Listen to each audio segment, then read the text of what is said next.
তো বন্ধুরা, তো আমি এগুলোর ভিতরে এখন আমি দেব। দুধটা ঠান্ডা করে নিয়েছি, হালকা কুসুম গরম আছে।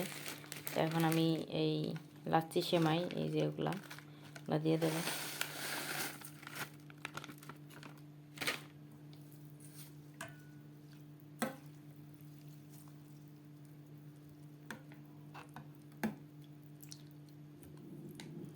দুধটা ঠান্ডা করে নিলে হয় কি, সেমাইটা একবারে মানে জাউ হয়ে যায় না, সেমাইটা এরকম আস্তে আস্তে থাকে।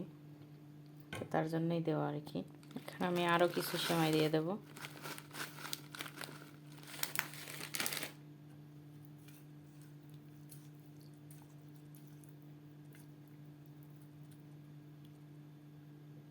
যে এগুলোই আমার অনেক সেমাই হয়ে যাবে এখানে। আর বেশি নাড়বো না, নাড়লে সেমাইগুলো ভেঙে যাবে।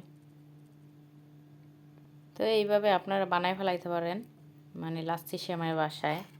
এইভাবে লাচ্ছি সেমাই বানালে অনেক মজা হয়, একটু ঝোল ঝোল থাকবে। নারিকেল, কিশমিশ, এখানে বাদাম অনেক কিছুই দেয়। আমি বাদাম টাদাম ব্যবহার করি নাই, শুধু কিশমিশ আর নারিকেল আর দুধ ব্যবহার করছি, আর চিনি পরিমাণ মতো, এই আর কি। আর একটু লবণ দেবেন আপনাদের পরিমাণ মতো। তো ইফতারের জন্য পারফেক্ট লাচ্ছি সেমাই হয়ে গেছে আমার।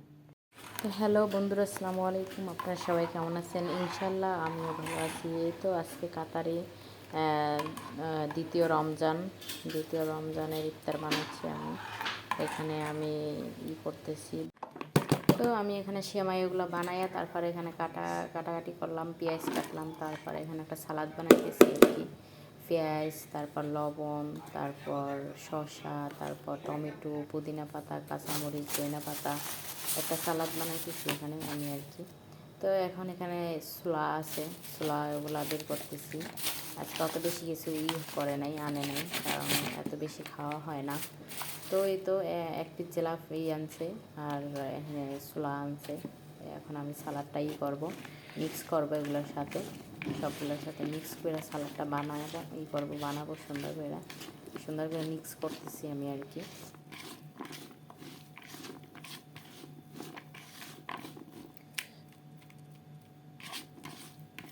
তো আমার সালাদ বানানো হয়ে গেছে, এখন আমি এক সাইডে আর কি সরাই রাখছি সালাদেগুলো। আসলে আমার হাজব্যান্ড এই ছোলা আর মুড়ির সাথে এরকম করে খায়, এরকম করে মাইকা খায় আর কি। অনেকে আছে আস্তে আস্তে খায়, কতকে আছে আবার একলগে মাইকা খায়। তো এই আর কি। তো আমি এখানে পেঁয়াজু, তারপর বেগুনি, এগুলো সব করলাম, সব মানে বাইঙা তারপর করে দিলাম আস্তে আস্তে। তো বাংতেছি আমি আস্তে আস্তে সবগুলা। এখানে পেঁয়াজ বেগুনি এগুলা কালকারও ছিল, আজকে জিলাপি আর চানা আনছে শুধু। মানে এগুলা খানাগুলো থাইকা যায়, এগুলা যেগুলো মাখাইছি এগুলো অনেক ফালাই দিতে হয়, খাওয়া হয় না।